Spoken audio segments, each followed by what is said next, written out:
Here's your wrestling news for April 13th, 2021. And if you like what you're watching, smash that like button and give us 1,000 likes or more. And your headlines for today include: major WrestleMania match was changed over the weekend. Former world champion to be written off WWE TV. WWE Raw ends with what looks to be an underwhelming twist.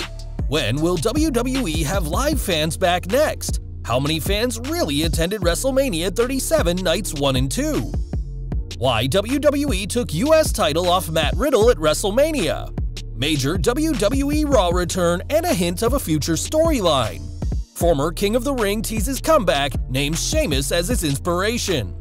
The reaction backstage in WWE for WrestleMania 37 Night 1 main event. Natalya fires back at current champion after nasty WrestleMania spot. The possible reason why WWE made Damian Priest lose on Raw. Charlotte Flair quietly turns heel and inserts herself into the Raw Women's title picture, and more. We are kicking off today with the post-WrestleMania Raw, often said to be the most unpredictable night of WWE TV, and the company had their work cut out with last night's show. Opening the show, WWE Champion Bobby Lashley made quick work of Riddle, dispatching the original Bro with ease, whilst MVP came out later in the show and made it clear to Drew McIntyre that he won't be getting another title shot. This brought out Braun Strowman, who teased title contention on the Raw before WrestleMania, and Randy Orton also made his intentions clear. In the main event booked by Adam Pearce, McIntyre earned himself another shot at the almighty champion in what must have been an exciting match on paper, but it didn't turn out so well in execution. It'll be interesting to see what's next for Orton and Braun, but for McIntyre, he'll be getting his shot at Lashley at Backlash. The most noteworthy part of the entire episode is that Mace and T-Bar came out and did MVP's bidding, attacking Drew McIntyre, but this has left plenty of fans scratching their heads. Are these two now part of the Hurt Business, or is MVP taking the reins of Retribution? Either way, it's a bad decision. We are wondering why WWE could have a cohesive team like the Hurt Business split to introduce two random new characters into the mix, and if the company wasn't sold with Mustafa Ali as Retribution's leader, what makes them think MVP will do any better with the group of anarchists? On the subject, what was the point of bringing King Corbin from SmackDown to Raw if the angle is to be abandoned? It's unquestionable that working with Lashley, MVP and Drew will elevate Mace and T-Bar, but this random cliffhanger didn't work for us, and we're wondering if you, the viewer, are more excited for next week's Raw as a result of this angle. We are also wondering what'll happen to the remaining Retribution members, as the possibility of ditching their masks and new gimmicks may be a saving grace for them after the underwhelming stable. One person who's shown during this week's Raw was Alexa Bliss, who proved she's committed to her dark character. After the bizarre and controversial finish to the Fiend vs. Randy Orton match at WrestleMania, Bliss had the unenviable task of explaining the debacle, and to her credit, she did quite a good job. Introducing a new character called Lily, we're wondering if this is going to be the rumored new mask she'll don, and if she'll become the female Fiend next. Bliss's promo even outperformed the one from Bray Wyatt himself, where he promised a new start, as it appears these two characters will either be going their separate ways or possibly feuding against each other in an intergender cinematic match. Whatever the case, the pair are giving this storyline their all, however ridiculous as it may seem at times. It's even possible that Bliss could start managing a new star to face the Fiend if WWE doesn't like the idea of an intergender storyline, and Bo Dallas, the real-life brother of Wyatt, immediately springs to mind. What do you think of this new story for Bliss, and what do you think should happen next? Let us know in the comments. Alexa Bliss was a pivotal part of the Bray Wyatt vs. Randy Orton match at WrestleMania, and if you were confused by the finish of the match, you're not alone. According to Sean Ross Sapp of Fightful, the finish of the match was changed last minute, and the original plan as of Friday was for the Fiend to go over. Sapp reports that those involved in the storyline weren't given an idea of the endgame of the match, only that when the storyline is over, it'll write Orton off TV for what's described as, quote, a good period of time. Changing the match to an Orton win certainly seems like the storyline will continue, though it's unclear whether the WrestleMania plans were altered with Orton in mind. Reports have also noted that Bruce Pritchard and Vince McMahon were, quote, instrumental in the finish at WrestleMania, which shouldn't be too shocking to anyone. Despite the crowd being vocally displeased after the match, WWE management, quote, seemed happy with how things went. That happiness wasn't shared with the roster, as those Fightful spoke to were confused by the finish, no doubt alongside countless fans. Where the storyline between The Fiend, Orton, and Alexa Bliss goes from here is unclear, though on Raw, Bliss introduced a new puppet of her own, Lily, and said that they are just getting started. What we do know is that the storyline with The Fiend and Bliss isn't over yet, and time will tell how Orton factors into plans before taking time off. WrestleMania 37 also marked the return of live fans who have been missing on WWE TV for the past year. Going into WrestleMania, it was clear that the return of fans was a one-off, as last night's Raw took place in the Thunderdome, but now we have an idea of when tickets will be sold once again. Speaking on Wrestling Observer Radio, Dave Meltzer said that he's sure live fans will be back in time for SummerSlam, barring something terrible happening.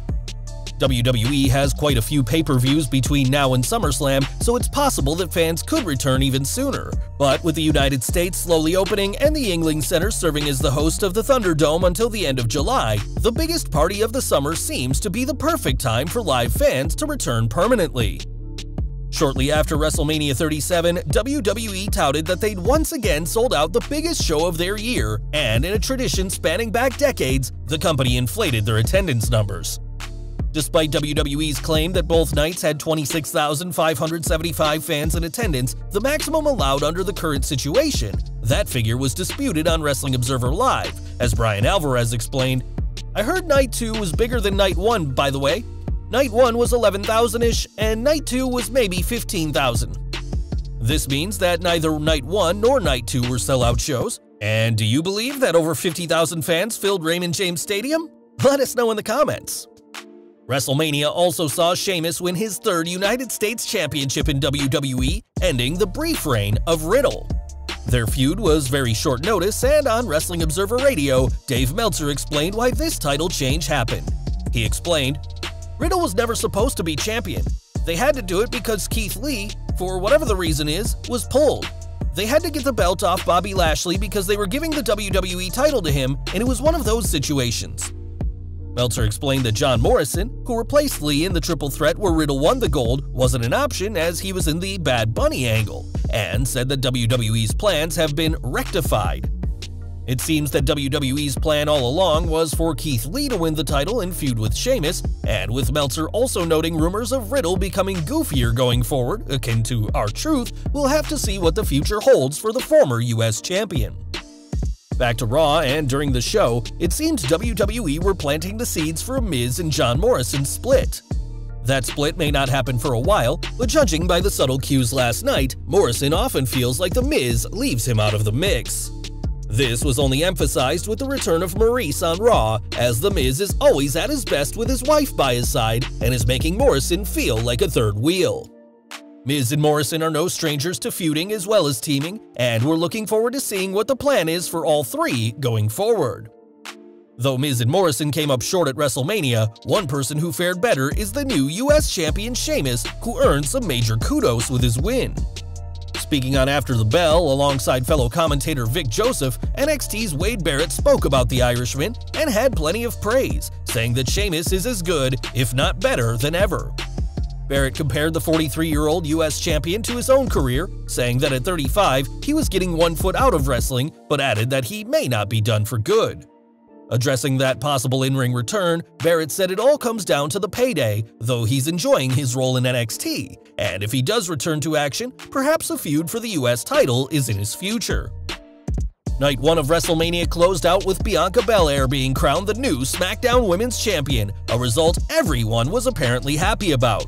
Not only did her opponent Sasha Banks not hide her happiness in seeing the EST win the gold, but according to Fightful, both women received praise backstage. A Fightful Select report revealed that Sasha Banks and Bianca Belair were greeted with collective applause backstage after their match. WWE personnel and colleagues of Banks and Belair congratulated the superstars. With the company, the fans, and even her opponent pleased to see Belair win, it seems everything is going her way, as the EST of WWE has capped off an incredible first year on the main roster.